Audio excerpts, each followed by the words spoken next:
मशहूर शायर फिराक गोरखपुरी ने पंडित नेहरू पर कसा था तंज, देश प्रेम में छोड़ दी थी डिप्टी कलेक्टरी। नमस्कार, मैं हूं अंजलि और आप देख रहे हैं यूपी न्यूज 24। तो चलिए शुरुआत करते हैं आज की बड़ी खबर से।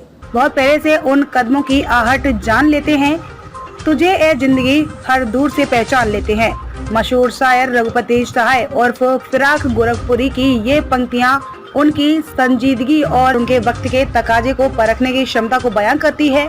अपनी बेबाकी के लिए भी मशहूर फिराक ने यह रचना पंडित जवाहरलाल नेहरू से मिलने के बाद तंज कसते हुए रची थी। रविवार को इनकी जयंती है। बिना लाग लपेट अपने विचार, एहसास और अनुभव का इजहार शायरी के जरिए प्रस्तुत करके फिराक साहब अदब की दुनिया के फनकार बन गए, लेकिन उनकी याद महफिलों व मुशायरे के मंचों तक ही सिमट कर रह गई है। विडम्बना ही है कि गोरखपुर का नाम देश दुनिया के बड़े मंचों तक पहुंचाने वाले शायर फिराक साहब की जयंती हो या पुण्यतिथि सिर्फ बातों में ही गुजर जाती है। हुक्मरान से लेकर अफसरान तक किसी को फुर्सत नहीं जो उनकी याद में कोई ऐसा भव्य आयोजन करे जो उनकी सच्ची श्रद्धांजलि देने के साथ ही नई पीढ़ी को फिराक साहब के जीवन, संघर्ष और देश के लिए किए गए बलिदान से रूबरू करा सके। रघुपति सहाय और फिराक गोरखपुरी की जयंती यानी 28 अगस्त सामान्य तारीखों की तरह गुजर जाने का सबसे बड़ा मलाल गोला क्षेत्र के बनवार पार गांव के लोगों को रहता है। यह वही बनवार पार गांव की धरती है जहां मुंशी गोरख प्रसाद इबरत के पुत्र के रूप में उसका जन्म 28 अगस्त 1896 को हुआ था। इनके पिता इबरत साहब पेशे से वकील थे, लेकिन शायरी में भी उनका बड़ा दखल था। फिराक साहब ने इलाहाबाद अब प्रयागराज विश्वविद्यालय से पढ़ाई मुकम्मल की।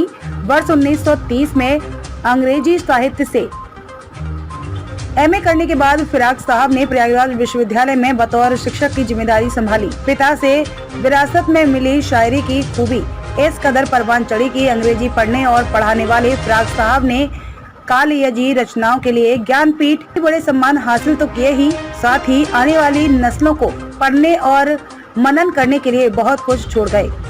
86 वर्ष की अवस्था में 3 मार्च 1982 को फिराक साहब अंतिम सांस लेकर दुनिया से रुखसत हो गए। देश दुनिया में गोरखपुर का माथा ऊंचा करने वाले फिराक साहब का उपेक्षित हाल में नजर आने वाला पैतृक आवास देखकर बनवार पार के लोगों को काफी मलाल और पीड़ा होती है। जयंती हो या पुण्यतिथि, फिराक लाइब्रेरी के पास लगी उनकी प्रतिमा पर फिराक साहब सेवा संस्थान के अध्यक्ष छोटेलाल यादव सरीखे कुछ लोगों के अलावा कोई भी जिम्मेदार श्रद्धा के 2 फूल तक चढ़ाने नहीं पहुंचता। देश प्रेम की भावना में छोटी डिप्टी कलेक्टरी प्रयागराज विश्वविद्यालय में पढ़ने के बाद फिराक साहब ने प्रशासनिक सेवा में भी सफलता का परचम लहराया था। वर्ष 1918 में उन्हें डिप्टी कलेक्टर के पद पर तैनाती मिली, लेकिन देश में धधक रही आजादी के आंदोलन की ज्वाला ने उनकी क्रांतिकारी तबीयत को सरकारी नौकरी में रमने नहीं दिया। आखिरकार 28 नवंबर 1920 को उन्होंने डिप्टी कलेक्टर के पद से इस्तीफा दे दिया और आजादी के रंग में पूरी शिद्दत के साथ कूद पड़ी। फिराक साहब गोरखपुर में असहयोग आंदोलन की अगुवाई करने वाले बाबा राघव दास के हम कदम बन गए। इस दौरान 4 महीने के लिए अंग्रेजी हुकूमत ने उन्हें भाषण देने पर प्रतिबंध लगा दिया। वर्ष 1921 में पंडित जवाहरलाल नेहरू के पूर्वांचल दौरे के समय धारा 144 लगाकर फिराक साहब को भाषण देने से रोका गया, लेकिन इसी क्रम में बस्ती में हुई विशाल जनसभा में फिराक साहब अध्यक्षता करने में सफल रहे। प्रयागराज में आजादी की जंग से जुड़ी बैठक में पूर्वांचल के नेतृत्व करते समय फिराक साहब को गिरफ्तार करके जेल भेजा गया। आजादी की जंग में कदम से कदम मिलाकर चलने वाले फिराक साहब को अंग्रेजी हुकूमत ने जेल तो भेज दिया, लेकिन उनके अंदर से देश के प्रेम की भावना को तिरबितर नहीं कर सके।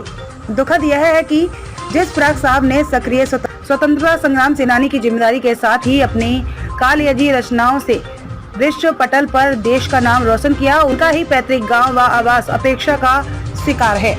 खबरों में अब तक लिए बस इतना ही। मिलते हैं फिर ऐसी ही बड़ी खबर के साथ। तब तक के लिए नमस्कार और देखते रहिए यूपी न्यूज 24।